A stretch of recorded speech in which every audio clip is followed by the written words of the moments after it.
जय हिंद दोस्तों। I hope you all are well. आपकी प्रिपरेशन अच्छी तरीके से चल रही होगी।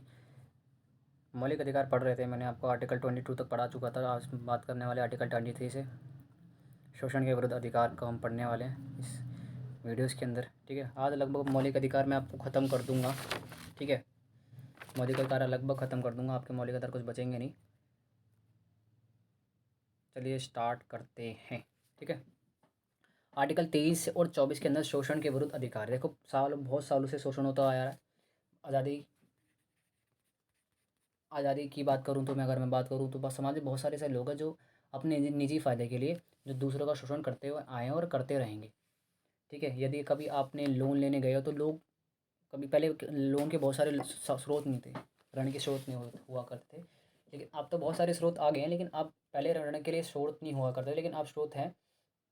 पहले लोगों को पैसों के बदले काम करवाया जाता था और उनको मजदूर बनवा दिया दिया करते थे लोग। और वो मजदूरी इतना उस पर इतना चक्रवृद्धि ब्याज चढ़ा दिया करते थे, चढ़ा दिया करते थे। तो क्या क्या होता क्या था कि वो लोग, उनकी वंश तक आने वाले वंश भी उनको गुलाम बन जाते थे। तो संविधान में, भारतीय संविधान में मौलिक अधिकारों ने तरीके से ये मौलिक अधिकार को हनन नहीं हुआ, लेकिन कोई व्यक्ति स्वतंत्र कहाँ हुआ। तो उसको रोकने के लिए तो अनुच्छेद 23 में बालात श्रम, मतलब कि बाल श्रम की बात कर रहा हूँ। बाल श्रम को रोज, ठीक है ना, किसी पर आप ज़बरदस्ती काम नहीं कर सकते। ये आपको मैंने लगभग पढ़ा चाहिए था ना। ठीक है, शोषण के, ठीक है, बाल श्रम पर रोक, ठीक है ना, नहीं करा सकते हो। ठीक है आप, किंतु राष्ट्रीय सुरक्षा की आपको लगा पड़ा था। अब बात देखो, आर्टिकल 23 में को तीन चीज़ें जो जोड़ दी जाएगी। ठीक है ना, आप तस्करी नहीं कर सकते हैं, तस्करी पर रोक है। ठीक है, तस्करी पहले बहुत हुआ करती थी, बाल लोगों की, बच्चों की हुआ करती थी। ठीक, इस पर बंधुआ मजदूर नहीं बना कर सकते थे आप, है ना। और बलपूर्वक किसी पर काम नहीं करवा सकते आप, क्या कहते हैं, बलपूर्वक ज़बरदस्ती काम नहीं कर सकते। अगर उसका मन होगा तो करा सकते हो। अगर आपने पैसे लिए तो बात अलग है, क्योंकि तभी आपको ज़बरदस्ती नहीं, अगर आपने उसके पैसे लौटा दिए तो अगर आप तो कोई दिक्कत नहीं। अगर नहीं नहीं लुटाए तो वो उससे आपको बोल सकता है, या फिर आप उसको, वो आपसे बोल सकता है, वो थाने में जा सकता है, ज़बरदस्ती नहीं कर सकता आपसे। ठीक है, अब बात करते हैं इसमें 24 फिर संविधान, बी एन राव ने क्या कहते हैं भैंस छिड़ी। बी एन राव जो संविधान में, बी एन राव बहुत ही विद्वान व्यक्ति थे। उन्होंने क्या कहता है, मान के चलिए, सुरक्षा या आपातकाल के समय में क्या हम करा सकते हैं इसको, सुरक्षा या आपातकाल के समय में करा सकते हैं क्या। फिर इसको 23 के 2 में एक चीज़ जोड़ी गई, 23 के 2 में एक चीज़ जोड़ी गई इसी के अंदर, कि अगर राष्ट्रीय सुरक्षा से संबंधित कोई भी मामला है तो अब आप ज़बरदस्ती काम करवा सकते हो, या फिर आपातकाल लगा हुआ है तो आपातकाल के समय भी करवा सकते हो। ठीक है, आपातकाल के अंदर आपको मैंने बताया 20 और 21 कभी भी निरस्त नहीं होते। 20 और 21 तो हमेशा रहेगा आपका, लेकिन ये 23वां, इसमें एक चीज़ और जोड़ दी गई 23 के सेकंड में, कि आप सुरक्षा, अगर राष्ट्रीय सुरक्षा से संबंधित कोई मुद्दा, जैसे कि किसी ने देश में आक्रमण कर दिया और उस देश, हमारे देश पर सैनिकों की जरूरत है, तो ज़बरदस्ती सरकार आपको सैनिक के रूप में भर्ती करके आपसे काम करवा सकती है। ठीक है, आगे बढ़ते हैं। 24 में क्या आ गया है, बाल मजदूरी पर रोक। 24 में बोला गया कि बाल मजदूरी पर रोक, 14 साल से कम उम्र के व्यक्ति को से आप क्या कहते हैं, ज़बरदस्ती काम नहीं कर सकते। फैक्ट्री में जैसे कि खदान में, फैक्ट्री में, इन जगह पर 14 साल से कोई व्यक्ति, कोई बच्चा है नीचे है, तो उससे आप ज़बरदस्ती काम नहीं करवा सकते हो। अगर ऐसा करते पाए जाते हैं तो आपको दंडनीय अपराध है। ठीक है, अब बात करते हैं धार्मिक स्वतंत्रता। धार्मिक स्वतंत्रता इंपॉर्टेंट क्यों है, कि ये धार्मिक स्वतंत्रता देना क्यों जरूरी था भारतीय संविधान के अंदर। इसका सबसे सिंपल सा जवाब है कि भारत विभिन्नताओं का देश है। यहाँ पे विभिन्न मत हो गए, मत, यहाँ पे विभिन्न मत है, वहाँ पे विभिन्न विभिन्न जातियाँ हैं। ठीक है ना, विभिन्न धर्म है, विभिन्न संप्रदाय हैं इवन, है ना, विभिन्न बहुत सारी विभिन्न, क्या कहते हैं, आप कह सकते हो विचार हैं, है ना। अगर इन सबको एक साथ लाना है तो उनको कुछ स्वतंत्रता देनी पड़ेगी। ठीक है, और आपको पता होगा हमारे देश के अंदर जो धर्म है बहुत बड़ा मुद्दा है।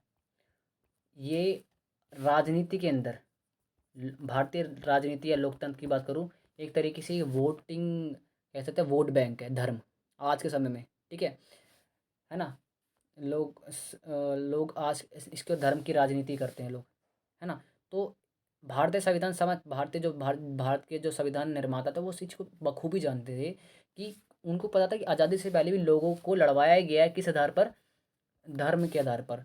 तो इस धर्म के आधार पर लड़ाई ना हो तो उनको कुछ आज़ादी देना भी ज़रूरी है, ठीक है? और उनको कुछ सीमा भी तय करना ज़रूरी है कि आपकी आज़ादी कहाँ से कहाँ तक है, ठीक है? कुछ उनको स्वतंत्रता देना भी ज़रूरी है, क्योंकि अगर मान के चलिए, अगर आपने बहुत सारे लोगों को मान के चलिए, आप किसी परिवार में बहुत सारे लोगों को सम्मिलित करना चाहते हैं, तो आप उनको सम्मिलित तभी कर सकते हैं जब आपको उनको समाने की शक्ति हो आपके पास, है ना?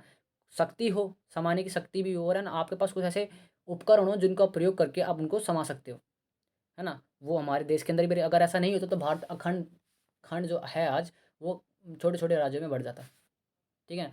आज खालिस्तान की माँग उठती रहती है ना, बहुत सारे लोग खालिस्तान की माँग करते हैं ना, तो वो किस लिए करते हैं? वो इसलिए करते हैं, ठीक है? अगर अगर अगर भारत में अगर ऐसा नहीं होता, धार्मिक आज़ादी नहीं होती, तो आज शायद हिंदू, मुस्लिम राष्ट्र सब अलग हो जाते। आज मुस्लिम और हिंदू हम सब एक साथ क्यों रह पा रहे हैं? क्योंकि वो धार्मिक स्वतंत्रता के कारण ही, ठीक है? अनुच्छेद 25 क्या कहता है? अनुच्छेद 25 कहता है कि अंतःकरण से मानने की स्वतंत्रता, कोई भी धर्म देखो, 2 चीज़ आती है, एक होता है अंतःकरण, ये अंतःकरण क्या है? और एक होता है धार्मिक परिवर्तन, धर्म परिवर्तन। वैसे आप कर सकते हो धर्म परिवर्तन, लेकिन भारतीय संविधान में इसका उल्लेख नहीं है। इसकी जगह पे अंतःकरण से, ठीक है? अंतःकरण क्या है कि आप मन ही मन किसी चीज़ को मान सकते हो और उसको फॉलो कर सकते हो। अब ऐसा नहीं है कि आप किसी व्यक्ति को धर्म परिवर्तन करने के लिए फ़ोर्स कर सको, ये दंडनीय अपराध है, ये आप नहीं कर सकते हो, और उसका भी मौलिक अधिकार है, वो किसी भी धर्म को मान सकता है, किसी भी व्यक्ति को मान सकता है। लेकिन धर्म परिवर्तन, हाँ, अगर मान के चलिए, आपकी मान के चलिए किसी व्यक्ति की, किसी हिंदू की मुस्लिम में मुस्लिम धर्म में थोड़ी विश्वास है, मुस्लिम का हिंदू का हो सकता है, ऐसी बात नहीं, बहुत सारे लोग हैं, लोग करते हैं। तो ऐसा नहीं है, वो मन ही मन मान सकता है, अंतःकरण में उसकी आज़ादी है कि उसकी उससे ये ऐसे ऐसा नहीं बोल सकते आप, तेरी हिम्मत कैसे हुई कि तू हिंदू होकर मुस्लिम लोगों को, मतलब मुस्लिम मान्यताओं को, मुस्लिम मत की मान्यता को के प्रति इतना झुकाव है तेरा, नहीं कर सकते आप। वो उसका मर्जी है, ठीक है? लेकिन धार्मिक परिवर्तन के बारे में भारतीय संविधान में नहीं कहा गया स्पष्ट रूप से, ठीक है? वो धार्मिक कार्य को अंजाम दे सकता है, ठीक है? अपने मान के चलिए, अगर वो हिंदू है तो वो जो त्योहार बना सकता है, रीति रिवाज होते हैं जगह ना, वो बना सकता है, ठीक है ना? धार्मिक प्रचार कर सकता है ना? बहुत सारे लोग हैं, जैसे कि बौद्ध धर्म हो गए, जैन धर्म हो गए, बहुत सारे धर्म हैं जो अपना प्रचार करते रहते हैं, है ना? जैसे कि ब्रह्मा कुमारीज हो गया, ये बहुत सारी संप्रदाय हैं जो अपना पहले, बहुत साले पहले से क्या कहते हैं, प्रचार करते हुए आ रहे हैं, ठीक है? अनुच्छेद 26, अब बात करते हैं अनुच्छेद 26 का है। इसमें सामूहिक धार्मिक स्वतंत्रता, जिसके तहत यज्ञ, हवन, सड़क, नमाज पढ़ने की अनुमति है। मतलब कि कोई भी व्यक्ति क्या कहते हैं, यज्ञ, हवन, सड़क पर नमाज पढ़ने की अनुमति है। नोटिस करा होगा कि किसी मुसलमान को सड़क पर नमाज पढ़ते देखा होगा, सड़क पर नमाज, वो किसके आधार पर कर लेता है? वो इसी आधार पर कर लेता है क्योंकि उसको अनुच्छेद 26 कहता है कि वो उसको धार्मिक स्वतंत्रता है, कि वो अपने धार्मिक स्वतंत्रता के तहत यज्ञ, हवन, सड़क का हवन कर सकते हैं। नोटिस करा होगा कि बहुत सारे बहुत बड़े यज्ञ होते हैं, अश्वमेध यज्ञ आज भी कराए जाते हैं बहुत सारे धार्मिक लोगों द्वारा, बहुत सारे हिंदू धर्म के लोगों द्वारा, है ना? हवन कराए जाते हैं, वो किस बिहार पर कराए जाते हैं? वो इसी भारतीय संविधान के कुछ अनुच्छेद के द्वारा करवाए जाते हैं, 26 पे। देखा होगा मुस्लिम लोग कभी कभी अगर उनका नमाज का टाइम होता है, इतने जो लोग बहुत पाक होते हैं, देखो मैं किसी भी धर्म का ना तो समर्थक हूँ, ना ही किसी धर्म को उस लेवल पे मानता हूँ, मतलब मानता हूँ, मेरी श्रद्धा है, सभी सभी सभी धर्म मेरे लिए मतलब कि बहुत ही पूजनीय है, और उनको मैं आस्था के अंदर से देखता हूँ।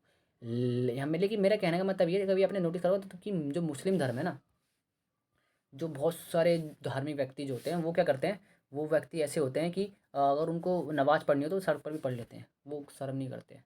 कहते नहीं, एक फ़िल्म में माइनस खान में बोला गया था, नमाज़ पढ़ने के लिए जगह और लोग नहीं देखे जाते हैं, नमाज़ पढ़ने के लिए नीयत देखी जाती है, तो नीयत के हिसाब से वो नमाज़ पढ़ सकते हैं, ठीक है? आप भारत के अंदर इस चीज़ पे विवाद बहुत चलता रहता है ना, लाउड स्पीकरों को लेकर, है ना? पहले ही आपको मैं बता चुका हूँ, देखो आप अपने मौलिक अधिकारों का जब तक प्रयोग कर सकते हो, जब तक आप दूसरे के मौलिक अधिकारों का हनन नहीं करें। अगर आपके अधिकार का प्रयोग करने से किसी अन्य व्यक्ति के अधिकारों का हनन नहीं होता, तो आपके ऑटोमेटिकली ही आपके जो अधिकार है वो खत्म हो जाते हैं, ठीक है? अनुच्छेद 26 आ गया, और इसी 26 के तहत आप किसी भी धर्म की स्थापना कर सकते हो, संपत्ति इकट्ठी कर सकते हो, वैधानिक खर्च कर सकते हो, ठीक है? सार्वजनिक समूह ठीक है? ये इसी के अंदर ही आता है, ठीक है? अनुच्छेद 27 क्या कहता है, धार्मिक कार्यों पर कर नहीं लगेगा। मान के चलिए, नोटिस करा आपको, बहुत सारे मंदिर है, मंदिर है, उन पर बहुत सारा टैक्स आता है, चाहे चाहे तिरुपति बालाजी हो गया है ना, चाहे वो आपका अगर महाराष्ट्र में जाओ, अगर मुंबई में, अगर महाराष्ट्र में जाओ तो बहुत सारी दरगाहें भी हैं, और वहाँ पे सिद्धि विनायक हैं, उन पर टैक्स नहीं लग सकता है कभी भी। इन लोगों को ना, इनको ना अपने, इनको इन ये इन लोगों पर ना कभी टैक्स नहीं लगता है। कभी नोटिस करा किसी मंदिर पर आपने इनकम टैक्स की रेट लगी हो, है ना, नहीं लगता है। और यही एक ऐसा जगह है जहाँ पर मंदिर हो गया, मस्जिद हो गया, इन्हीं जगहों पर, धार्मिक जगहों पर, मैं किसी का यहाँ पर बहुत सारे लोग जो होते हैं काले धर्म को वाइट मनी में कन्वर्ट करते हैं, इन्वेस्ट करते हैं, सब ठीक है।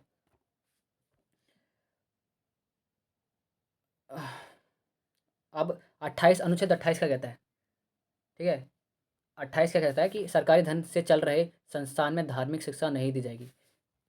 मान के चलिए कि कोई भी ऐसे सरकारी संस्था, कोई भी सरकारी संस्था में आप किसी भी विशेष धर्म को बढ़ावा देने के लिए विवश नहीं कर सकते हो। जैसे कि मान के चलिए कोई भी सरकारी स्कूल है, कोई भी सरकारी स्कूल है, और वहाँ पे क्या कहते हैं, आप ना तो किसी विशेष हिंदू धर्म की शिक्षाओं पर जोर दे सकते हो, ना ही किसी मुस्लिम धर्म की या फिर किसी क्रिश्चियन की, इन पर आप जोर नहीं दे सकते हो, ठीक है।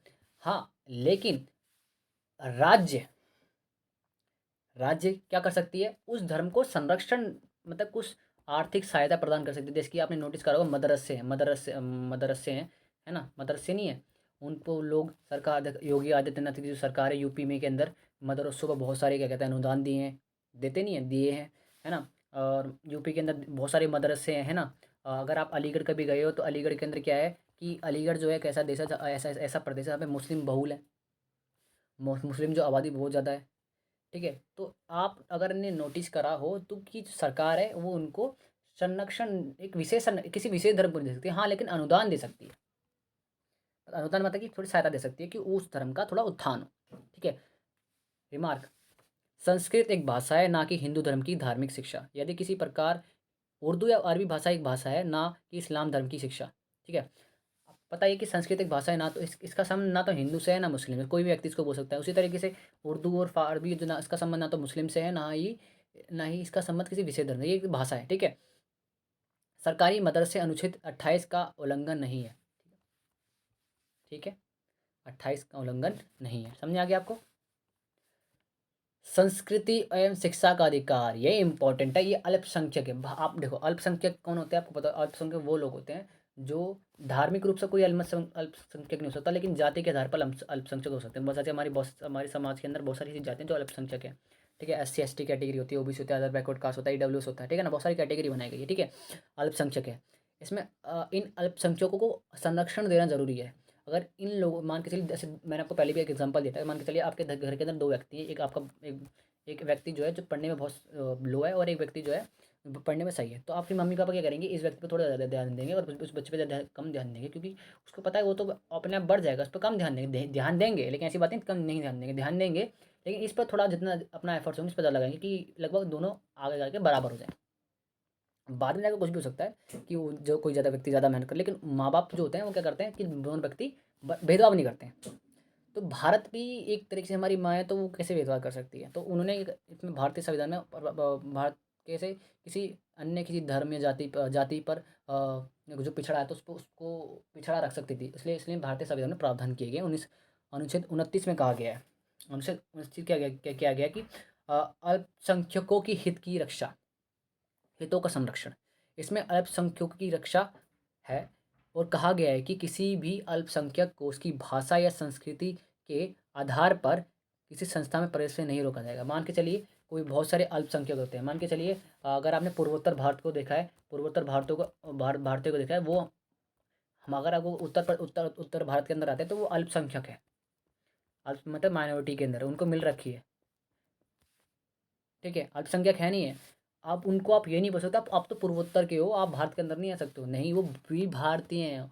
जितना हक हमारा है, जितना मौलिक अधिकारों पे हक हमारा है, उतना ही हक उनके ऊपर उनको है कि वो भी भारतीय संस्थाओं में प्रवेश ले सकते हैं अगर वो योग्य है व्यक्ति हैं तो, ठीक है। संस्कृति भाषा में बोला गया कि किसी भी व्यक्ति के साथ आप संस्कृति के आधार पर, भाषा के आधार पर या फिर किसी भी संस्था में प्रवेश करने पर नहीं हो सकते। अगर मान के चलिए खुदा ना खास्ता अगर मान के चलिए कोई, जैसे कि आपने कभी अलीगढ़ अलीगढ़ मुस्लिम यूनिवर्सिटी का नाम सुना है, तो अलीगढ़ मुस्लिम यूनिवर्सिटी में अगर मुस्लिम जुड़ गया तो उसका मतलब ये नहीं है सिर्फ मुस्लिम पढ़ते हैं, ऐसा नहीं है। यहाँ पर हिंदू भी पढ़ते, सभी लोग पढ़ते हैं यहाँ पे, ठीक है। यहाँ पे बहुत सारी बहुत बड़ी यूनिवर्सिटी, अगर आपने अलीगढ़ यूनिवर्सिटी का नाम सुना हो तो, ठीक है।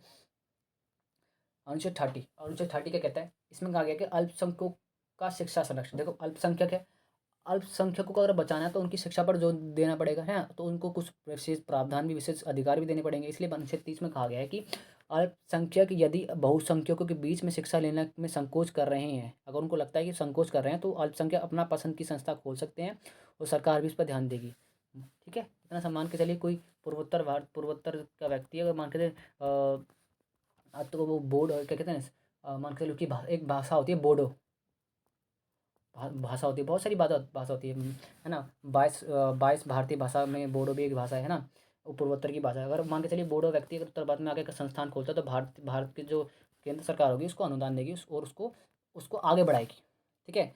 उसकी शिक्षा को आगे बढ़ाएगी, क्योंकि उसकी जो शिक्षा है उस भाषा में की है उसने, ठीक है। आगे बढ़ते हैं। अनुच्छेद 31 क्या कहता है, अनुच्छेद 31 का कहता है, 29-31 आपके लिए इंपॉर्टेंट क्यों है मैं आपको समझाता हूँ, ठीक है। 39 और 39, 30 तो मैं पढ़ा दिया, 39 भी पढ़ा दिया, 30 भी पढ़ा दिया आपको, ठीक है। आवाज़ करते हैं 31। इसमें पैतृक संपत्ति की चर्चा की गई है, जो मूल अधिकार था, किंतु 44वां संविधान अधिकार संशोधन 1978 द्वारा इसका कानूनी अधिकार बना दिया गया। ये अनुच्छेद 30 के काम में जोड़ दिया गया। अब ये है क्या,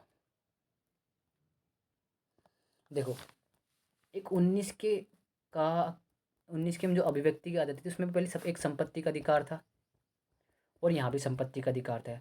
दोनों को संविधान संशोधन 44वें संविधान संशोधन द्वारा 1980 द्वारा इसको 30 के काम में जोड़ दिया गया कि जो आपका संपत्ति का अधिकार है, या फिर आपकी जो पैतृक संपत्ति आपको मिली है, वो आपका मौलिक अधिकार नहीं है। मौलिक अधिकार मतलब कि आप उसको लेकर संविधान में सीधा सर्वोच्च न्यायालय में नहीं जा सकते हो, ठीक है ना। उसके लिए आप रिट डालने के लिए न्यायालय को बाध्य नहीं कर सकते हो, वो इन्फोर्स नहीं है। पहले था, जैसे 44वां संविधान संशोधन किया गया 1978 में, तो हुआ क्या, हुआ ये कि अब ये जो संविधान संशोधन है, जो संपत्ति का अधिकारी, जो पैतृक संपत्ति या फिर आपको जो पैतृक संपत्ति मिली हुई है, वो दोनों क्या है, आपका नॉर्मल कानून है, ऐसी बात नहीं, वो आपका अधिकार है, लेकिन मौलिक अधिकार नहीं है। अधिकार है, आप नॉर्मली न्यायालय में जा सकते हो, और आप उसको फोर्स मान के चलिए, आप जहाँ पर रहते हो वहाँ पे क्या कहते हैं, बहुत सारा खजाना मिला है, और वो खजाना मिला है, और नीचे ना बहुत बड़ी खान है, हीरे की खान मिली सरकार को, देखा कि वहाँ पे क्या कहते हैं, जियोलॉजिकल सर्वे ऑफ इंडिया आया, उन्होंने देखा कि इसके नीचे बहुत बड़े सोना भरा हुआ है, सोना भरा पड़ा है ना, खदानें पड़ी पड़ी है ना, खनिज भंडार बढ़ा हुआ है। तो क्या करेगी, उस चीज़ को, उसको आप ले लेगी, उसको ले लेगी सरकार, क्या करेगी, ले लेगी उसको, और आपको कुछ मुआवजा दे देगी, कि वो सरकार की संपत्ति है। नोटिस करना, आप भारत के अंदर रह रहे हो तो भारत की सरकार की संपत्ति है आपके पास, आपको परमानेंट अधिकार नहीं है, ठीक है। आगे बढ़ते हैं। अनुच्छेद 19 के 4 में जैसे बोला गया कि अर्जित संपत्ति की चर्चा की गई है, जबकि 31 में पैतृक संपत्ति की चर्चा की है, ठीक है। 19 के 4 में, ठीक है ना, 44 के जो 4 में किस चीज़ की बात की गई है, संपत्ति, अर्जित संपत्ति, जो मान के चलिए जो आपको प्राप्त संपत्ति होती है, ठीक है ना, कहीं से भी मिल सकती है, ठीक है ना। और इसमें बात की गई है जो 31 में, किसकी बात की गई है, पैतृक संपत्ति की बात की, लेकिन दोनों में बात की गई है संपत्ति का, लेकिन संपत्ति के अधिकार की बात की गई है दोनों में, ठीक है। पैतृक संपत्ति क्या होती है, पैतृक संपत्ति वह संपत्ति जो आपको अपने पापा मम्मी से मिलती है, ठीक है, जो उनको वंश से मिलती है, ठीक है। मूल अधिकार को हम में से सरकार या जनता कोई भी नहीं छीन सकता, जबकि कानूनी अधिकार, अब कानूनी अधिकार और मूल अधिकार में फ़र्क क्या रह गया। मूल अधिकार, देखो, मूल अधिकार को हम में से सरकार या जनता कोई नहीं छीन सकती है, ठीक है। जबकि जबकि कानूनी अधिकार को जनता या जनता नहीं छीन सकती, किंतु सरकार छीन सकती है, ठीक है। जनता कैसे छीन लेगी, उसके पास तो कोई अपनी राज्य थोड़ी ना जनता, ठीक है। इसके लिए सरकार की भूमि अधिग्रहण विधेयक लाया गया, ठीक है। भूमि अधिग्रहण विधेयक लाया गया, मान के भूमि अधिग्रहण विधेयक लाया गया था। उसके तहत क्या गया था, अगर मान के चलिए आपको ये, जैसे ये मैंने आपको अभी खादान का एक उदाहरण दिया था, अगर मान के चलिए कुछ ऐसी चीज़ आपको मिलती है, तो सरकार को लगता है कि बहुत बहुमूल्य है, तो उस चीज़ को भूमि अधिग्रहण के द्वारा वो उस चीज़ को सरकार अपने कब्जे में ले सकती है, और आपको कुछ मुआवजा दे देगी, ठीक है, आपको मुआवजा मिल जाएगा, ठीक है, ठीक है। जैसे कि मैंने आपको पहले ही बता चुका हूँ कि दो चीज़ होती है, मान के चलिए आपको किसी ने गारंटी दी, कि ये चीज़ ले जाइए, आप गारंटी मिल जाएगी, ठीक है। गारंटी 2 साल की गारंटी है, ठीक है। 2 साल से पहले कोई चीज़ ख़राब होगी, कुछ भी हो सकता है, फ्रीज़ हो सकता है, ठीक हो सकता है, गारंटी है। आपको बदलवाना है, सर मैंने आपको गारंटी दी है, ठीक है। गारंटी को निभाएगा कौन? समझे नहीं समझे? देखो कि एक गारंटी होता है, गारंटी को निभाने वाला होता है, ठीक है। तो क्या करेगी आप, मैं आप पूछोगे, आप पूछोगे कि आप गारंटी तो दे रहे हो, चलो ठीक है, मैंने आप मान लिया कि आपको, मैं आपका सम्मान करता हूँ, आपने मुझे गारंटी दी, ठीक है। सर मुझे एक चीज़ बताइए, इस गारंटी को निभाएगा कौन? वो चुप। निभाएगा कौन? हाँ, अच्छा अच्छा अच्छा सर, मैं भूल गया, आपको पूरी चीज़ बतानी चाहिए थी मुझे। गारंटी को निभाएगा गोदरेज का, मान के चलिए गोदरेज कंपनी से लिया, तो गोदरेज एक कंपनी है, उनकी सर्विस स्टेशन है, वहाँ पे आप जाके इसको रिप्लेस कर सकते हो। ये उसका कार्ड है, गारंटी कार्ड आपका ये रहा, और आप ले सकते हो। यही चीज़ भारत के संविधान में लिखा गया है। भारत के संविधान में लिखा गया है कि आर्टिकल 32 में कहा गया संवैधानिक उपचारों का अधिकार, मतलब कि अनुच्छेद 32 में कहा गया है कि अगर मान के चलिए मौलिक अधिकारों से संबंधित कोई भी हनन होता है, तो उसकी गारंटी कौन लेता है? न्यायपालिका। और न्यायपालिका इससे संबंधित 5 कार्य करेगा, 5 रिट जारी करा, रिट मतलब कि आदेश जारी करेगा उस गारंटी को निभाने के लिए, उस गारंटी को निभाने के लिए, ठीक है। तो इसमें हम नेक्स्ट वीडियो की में चर्चा करेंगे, अभी नहीं, नेक्स्ट वीडियो के अंदर इसको मैं पूर्ण तरीके से समझाऊंगा, ठीक है। संवैधानिक उपचार क्या है ना, अम्बेडकर ने इसको क्या कहते हैं, संविधान की आत्मा भी कहा था, क्योंकि संविधान की आत्मा इसलिए क्या, क्योंकि अभिधान मौलिक अधिकार संविधान एक तरीके से मूल रीढ़ रीढ़ भी हो सकते हैं आप इसको ना, आधार है। मौलिक अधिकारों के बिना किसी भी देश की कल्पना की नहीं जा सकती है ना। लोगों को अगर स्वतंत्र अधिकार ही नहीं है, तो लोग नहीं रहते, ठीक है। तो इतना ही था इस वीडियो के अंदर, तो मिलेंगे हम नेक्स्ट वीडियो के अंदर। धन्यवाद, जय हिंद। और हाँ, अभी मैं कुछ दिन तक बिजी रहने वाला हूँ, तो कुछ दिन तक वीडियो नहीं आ पाएगी, कुछ दिन तक वीडियो नहीं आ पाएगी, क्योंकि मैं अपनी, मेरे मेडिकल स्टार्ट होने वाला है, I am going to through मेरे मेडिकल्स, सर्जरी भी स्टार्ट होने वाली है मेरी आँख की कुछ महीनों के अंदर। तो मुझे थोड़ा फ़ोन से दूर रहने के लिए बोला गया है। तो फ़ोन से हो गया, आपका टीवी से हो गया, क्योंकि मेरी सर्जरी होने के बाद मैं कम से कम 5 से 10 दिन तक कुछ भी नहीं कर सकता। हाँ, मुझे कंप्यूटर कराना, अपनी एक सर्जरी होती है, मेरी आँखें कमज़ोर हो चुकी है, उसमें क्या था 6/6 सकती है। मान के चलो आप डिफेंस के स्टूडेंट है ना, अगर आप डिफेंस के स्टूडेंट हैं तो आपको पता होगा कि इंडियन नेवी एंड एयरफोर्स, इनमें आपको 6/6 मांगते हैं, ठीक है ना। सर्जरी चल जाती है कॉन्टूरा, लेकिन वो कैटारैक्ट नहीं हो सकती, कैटारैक्ट, कैटारैक्ट नहीं होनी चाहिए, ठीक है। तो मिलेंगे अपनी नेक्स्ट वीडियो के अंदर। धन्यवाद।